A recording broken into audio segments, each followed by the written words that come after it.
Bonsoir à tous et bienvenue.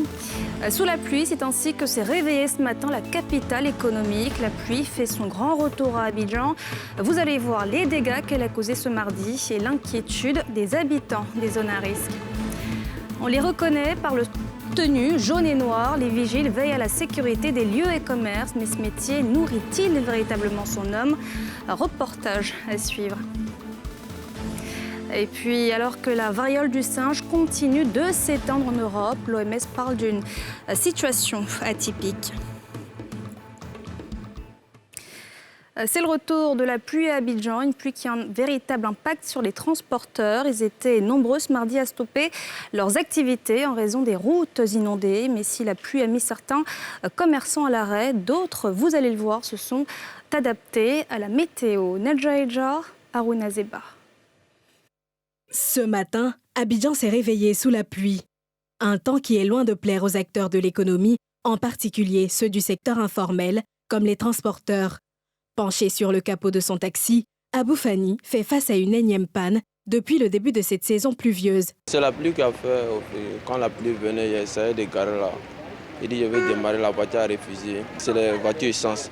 Si tu essaies de forcer, la voiture peut tomber en panne, donc tu es obligé de garer au fait. Un manque à gagner pour ce transporteur qui n'a de source de revenus que son véhicule. Quand il pleut, ça nous fatigue beaucoup. Tu es obligé de garer parce que puisqu'il n'y a pas de clients au dehors. On peut, hier même, moi je n'ai pas travaillé, aujourd'hui pareil encore. Même constat du côté de cette gare. Malgré le plaidoyer de quelques passagers dans la file d'attente, ce conducteur préfère ne pas prendre le risque de noyer son moteur. Il prend au bateau, il vient dépouiller, mais à cause de la pluie là, il ne peut pas travailler. Là, la maïs est là, s'il passe là, c'est pas bon quoi. Les gens sont cachés, il faut qu'on doit prendre souffle. Quand la pluie va cesser, ils vont venir puis on travaille. Le chauffeur, lui, il veut bel et bien partir, mais quand il voit l'état de la route là, il ne peut pas prendre ce risque-là. Risque de panne, baisse des recettes, les contraintes des transporteurs en saison de pluie sont énormes. Et dans cette galère, ils ne sont pas les seuls. C'est bien de venir ici, je suis ici, ce n'est pas ma place. Il y a une tante qui vend les pains, c'est elle qui vient s'asseoir ici pour vendre. Donc si elle vient, qu'on manque là, ça se gâte. On n'a pas de place où on vend là, l'eau a envahi tout le coin. La dernière fois, on est venu vendre, notre manque s'est gâté. On n'a pas dit verser tout. Notre argent est resté dedans. Si les affaires sont au ralenti pour ces commerçants, certains ont su se reconvertir et tourner la situation à leur profit. Rien ne marche pas, ce n'est pas par la pluie. Je vends ça tous les jours. Quand il pleut, ça je vends. S'il ne pleut pas, je vends autre chose. Je vends les caoutchoucs, les bassines là. Imperméable, il y a pour 3 000, il y a pour 4 000, il y en a de 2 000 aussi pour les enfants. Il y a d'autres qui viennent réclamer les parapluies aussi, il y a d'autres qui viennent payer aussi. Une opportunité bien saisie, car en ce moment où la météo est capricieuse à Abidjan, il est presque impossible de sortir sans prendre ses dispositions pour braver la pluie et les eaux montantes. Braver la pluie et les eaux montantes, c'est ce que font les livreurs par temps pluvieux, une situation qui peut s'avérer dangereuse pour ces derniers. À cela s'ajoute la cession temporaire de leurs activités, un casse-tête pas toujours évident à gérer. Nadja Ejar, Harouna Zeba. Franck-Olivier Gaudy est livreur depuis 3 mois. S'il est conscient des risques liés à son métier, la saison des pluies qui a démarré vient accroître son inquiétude. Souvent même là, tu es en train de rouler, ton pneu peut glisser. Souvent quand tu veux freiner aussi, ça peut arriver que tu peux patiner ou bien tu peux avoir des difficultés à freiner. Donc tu ne peux pas rouler à une vitesse, la manière dont tu dois rouler, tu roules d'habitude, tu veux de réduire la vitesse. En tout cas, je suis beaucoup inquiet, mais il fait avec. Ce matin, c'est avec un retard qu'il a démarré son activité à cause de la pluie. Il y a d'autres qui ont commandé, elles voulaient ça matin. Et dès qu'il a pris le commande, c'est là la pluie a commencé. Dès que la pluie a cessé, je suis allé, mais en tout cas, je suis arrivé en retard. Un cas que connaissent la plupart des livreurs en cette période. Il est un peu plus de midi ce matin-là. Et Hervé Goré n'est qu'à sa 7e livraison de la journée sur les 26 colis reçus. Bien que passionné par ce qu'il fait, exercer son activité en ce temps de pluie n'est pas chose aisée. Il doit livrer de 13 jusqu'à Bassam. Quand il y a pluie, livraison, c'est pas facile, franchement. Le matin, quand tu sors comme ça, quand tu vois le ciel est menaçant déjà, c'est pas bon. Ça. Je te dis, mais c'est quelle journée ça là? Pour assurer son service malgré l'eau qui tombe, Hervé se protège avec une tenue adéquate. Pas toujours évident quand il pleut des cordes. Lorsqu'il pleut, on garde les motos, on s'abrite, la pluie cesse, on répand. Quand on voit que ce sont les petites gouttes, si on peut travailler sous la pluie, on le fait. Dans ce service, les retards occasionnés par la pluie arrivent souvent, au grand désarroi des sociétés de livraison qui doivent user de tact pour apaiser les clients. Quand un client t'a donné 50 colis et que tu lui sors 20 colis retour, 10 colis retour, tu ne vas pas reconnaître le même client hier qui était content, qui te disait « Ah, merci beaucoup, vous êtes les meilleurs ». Tu ne vas pas les reconnaître, mais bon, je pense que souvent ils ne comprennent pas tous les jours, mais bon, on est ensemble. Des situations déplorables, source de pertes financières. Il faut s'attendre à avoir des remboursements. Si c'est un colis qui est dans un sac en papier, ça peut se mouiller. Et puis, voilà, vous pouvez ne pas livrer le colis. Du coup, la période de rentabilité que vous avez quand il ne pleut pas, forcément, n'est pas la même que quand il pleut. Une baisse du chiffre d'affaires qui s'étend à d'autres secteurs tels que la restauration. Ici, la livraison représente un tiers des commandes journalières. Et en ces temps humides, difficile d'atteindre les objectifs. Avec la saison des pluies, forcément, le un tiers va prendre aussi un coup. La nourriture est difficile à transporter, généralement même sans la pluie. Et si on y ajoute encore les intempéries, la pluie et tout ça, là, c'est compliqué. Si la pluie met à mal l'activité économique des livreurs, certains opérateurs économiques arrivent à sortir la tête de l'eau en créant des business pour la circonstance. Du côté des services météorologiques, on sensibilise la population à la prudence en cette saison. Je vous le disais, ils font partie du paysage ivoirien. Ils veillent à la sécurité des domiciles, commerces ou encore institutions, mais loin de la noblesse du métier de vigile. Une dure réalité, comme nous le montre ce reportage signé Brice Niawar, Mathurin Badé et Aruna Zeba. Arborant des tenues jaunes et gris, ou noires pour la plupart, les agents de sécurité privés ou vigiles sont très visibles devant les magasins et entreprises. Ils veillent à la sécurité des personnes et des biens. L'activité présente d'énormes risques et les agents de sécurité, bien souvent, n'ont pas une rémunération conséquente. Après une dure et longue nuit de service, c'est à pied que cet agent qui a requis l'anonymat regagne son appartement, situé dans ce quartier précaire d'Abidjan. Payé à 75 000 francs CFA le mois, il arrive difficilement à subvenir à ses besoins, même les plus vitaux. Quand on te paye d'abord, tu dois enlever l'argent de maison, courant, facture d'eau, et tous. Maintenant, la nourriture, y compris la nourriture. Après avoir fini de faire tout ça, il y a madame aussi qui a ses petits besoins. Voilà. Il y a le bébé aussi qui est là, les enfants sont là, tu dois les gérer. Donc, il arrive par moment où moi-même, peut-être que je peux me battre ou même je peux prendre prêt quelque part pour que la famille se défende. Mais moi-même, il arrive par moment où je ne mange pas et puis je dors.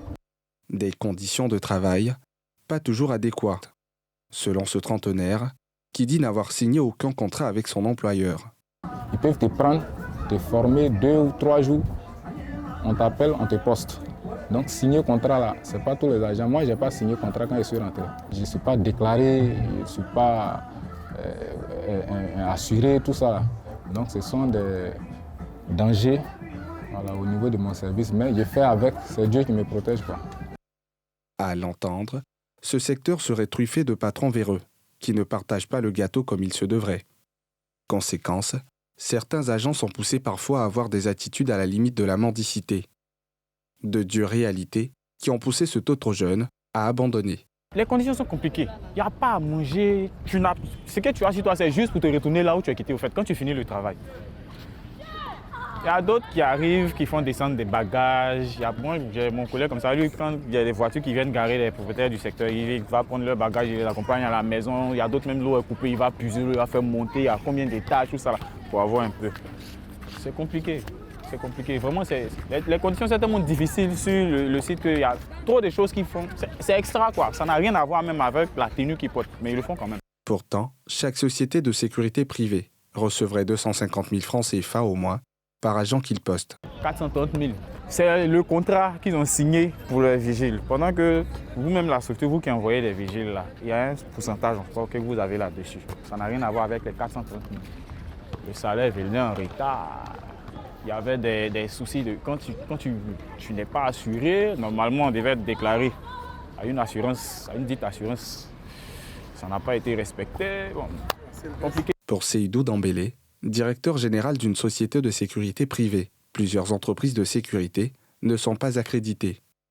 Il y a des sociétés qui vendent des vigiles aujourd'hui à 80 000 francs, qui ne sont pas agréés. Vous allez en appel d'offres avec eux, et ce dernier vous proposez un vigile peut-être à 150 000 francs. Eux, ils vendent le vigile à 80 000 francs. Parce que quoi? Ils ne payent pas la CNPS. Ils ne payent pas tout ce qui est charge. Et donc, le client, il part directement chez lui. Et ce qui fait que le vigile qui travaille pour ce monsieur-là, il ne pourra jamais être payé au SPIC. Une autre difficulté du secteur, toutes les entreprises de sécurité ne sont pas logées à la même enseigne. Je ne suis pas international. Et le client, quand il aura des devis, il va avoir souvent un tarif. Quand tu vas poser la question, on lui dit non, ça c'est une société africaine. Mais par contre, si c'est une société internationale, on va se dire, ça c'est normal. Selon la direction de surveillance du territoire DST, qui attribue les licences, il existe plus de 600 sociétés de sécurité privée en Côte d'Ivoire, mais seulement 14% sont agréées. Autrement dit, seules 86 sur ces 600 entreprises sont dignes de confiance.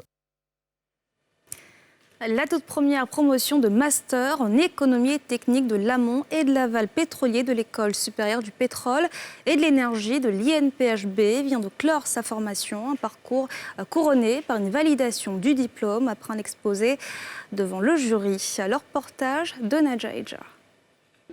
Ce sont 36 auditeurs sur les 40 que compte la première promotion de l'École supérieure du pétrole et de l'énergie, ESPE à Yamoussoukro, qui ont obtenu leur diplôme de master en économie et technique de l'amont et l'aval pétrolier après une soutenance face au jury. Un taux de réussite de plus de 95%. Lors de cette soutenance, j'ai été fortement impressionnée par la qualité du travail de ces étudiants qu'on appelle des auditeurs, par leurs compétences, par leur expertise, par leur analyse. Et je pense qu'aujourd'hui, on a un véritable gisement de savoir-faire pour l'industrie pétrolière ivoirienne. Ouverte depuis 2020, cette école de formation continue et de perfectionnement des ressources humaines est un instrument stratégique dans le positionnement de la Côte d'Ivoire comme hub d'excellence sous-régional en matière de formation en énergie et hydrocarbures. La vision du président de la République est de faire de la Côte d'Ivoire un hub pétrolier de l'Afrique de l'Ouest. Et avec cette promotion, je peux vous dire qu'on a le capital humain nécessaire pour pouvoir fournir aux entreprises les bonnes personnes, les bonnes compétences, l'expertise pour nous emmener et pour accompagner la vision du président de la République. L'École supérieure du pétrole et de l'énergie a été créée sur décision du Conseil des ministres en novembre 2019. Il est ouvert aux auditeurs de la Côte d'Ivoire, de la sous-région et même de l'Afrique. On vous en parlait en début de journal. Abidjan est en vigilance jaune depuis ce mardi. Ce sont les pieds dans l'eau que les Ivoiriens se sont réveillés ce matin. Une journée difficile pour bon nombre et notamment pour les habitants des zones à risque. Ils ont été sommés de quitter d'urgence leur domicile mais ne savent où aller à ce jour. Le reportage de Salifia Lekwe et Kimo Eric. Abidjan est arrosé depuis quelques jours par de fortes pluies. Une forte pluviométrie passe sans conséquence avec des effondrements d'immeubles, de murs, pour la seule journée du mardi. La circulation délicate pour les populations et usagers de la route. Ici, par exemple, à Trècheville, l'une des entrées du port autonome d'Abidjan. Ce pont est sous les eaux. Certains usagers prennent le risque de faire cette traversée, quand d'autres rebroussent chemin. Ces 2 jours-là, quand il pleut, c'est un peu difficile. C'est une voiture qui n'est pas très en forme qui rentre dans l'eau. Bon, ça peut noyer la voiture, afin que la voiture peut s'éteindre dedans. Ça peut gâter le moteur. À Adjamé, la pluie a aussi dicté sa loi. Des passages difficiles, le commerce a pris un coup. Direction la commune d'Atekoubé, au Banco 1. Un poteau électrique obstrue la voie. Des maisons et autres bâtiments comme cette infirmerie sous les eaux. Un frein aux activités économiques de la zone avec l'absence de l'électricité. Il y a une entreprise qui est venue s'installer au niveau des choses en train de faire un passage d'eau. Ils n'ont pas fait. Ils ont bouché et puis maintenant, en disant qu'ils vont faire comment on appelle, ils vont essayer de faire un pont ici pour que l'eau passe. Mais ils n'ont pas fait le travail. Et puis maintenant, le coin qui devait faire que l'eau devait passer, ils ont bouché ce coin-là. Maintenant, tout ce eau-là, il passe vers chez nous ici maintenant, rentrer dans notre garage et puis en train de détruire toute notre zone d'ici. L'eau est en train de faire assez de dégâts ici. Ici à Yopougon, Banco 2, des populations de ce quartier ont reçu des mises en demeure du ministère en charge de l'assainissement. Le danger est réel, mais il n'y a pas d'alternative, estime-t-elle. Nous voulons que les autorités nous aident à faire le caniveau. C'est la seule solution pour nous. La solution, ce n'est pas de nous déguerpir, parce que nous n'avons ni les moyens, ni la force, ni où aller. Si on déguerpit tout ce monde-là, ils vont partir. Nous, on a trouvé cette zone-là, elle n'était pas à risque. Elle était normale, c'était une zone normale, on était heureux ici. Et avec les pluies, on n'a pas de poubelles. Les camions de poubelles là, qui prennent les déchets là, les ordures là, ne rentrent pas dans notre quartier ici. Les gens sont obligés de verser les ordures dans le caniveau et tout le monde sait ce que les ordures font à la terre. Donc ça s'est creusé au fur et à mesure jusqu'à ce que c'est devenu large et ça a pris les potes des gens. Et la mise en demeure que le ministère nous a donnée, le ministère ne nous a pas précisé dans la mise en demeure qu'il doit venir faire le caniveau, qu'il doit venir casser. Il nous demande tout simplement de quitter, de sortir de nos maisons, de quitter nos maisons, parce que là où nous habitons, c'est un site à risque. On quitte la maison, on va où? Au niveau du ministère, la priorité demeure la préservation de la vie humaine. Le ministère en charge de l'assainissement, sous autorisation et sur instruction du gouvernement, doit libérer ces zones dites à risque. Parce que, voyez-vous, depuis un certain nombre d'années, on assiste à des éboulements. Et ça entraîne des pertes en vie humaine, mais aussi bien des dégâts matériels. Et pour éviter ça, cette année, nous allons prendre des dispositions. D'abord, les sensibiliser de bien vouloir quitter ces zones à risque. Et s'ils ne les quittent pas, nous serons obligés, n'est-ce pas, de les contraindre à quitter ces zones à risque. Donc, il y aura une opération d'envergure de déguerpissement. Nous comprenons bien que souvent, ils sont confrontés à des problèmes d'argent ou ils ne savent pas où aller. Ça, nous comprenons bien ce problème. Mais la vie, leur vie est plus essentielle que ça. Donc, on les sensibilise afin de quitter là d'abord. Ensuite, les mesures d'accompagnement peuvent arriver. La Sodexam, société d'exploitation et de développement aéroportuaire, aéronautique et météorologique, prévoit de fortes pluies les prochains jours. La prudence est de mise. Je sais qu'il n'y a plus de pluie, en fait. Un vœu qui ne s'accomplira. Peut-être jamais.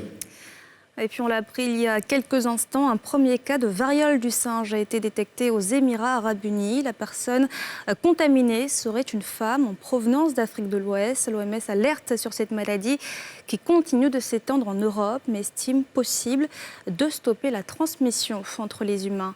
Pierre Dipomélin.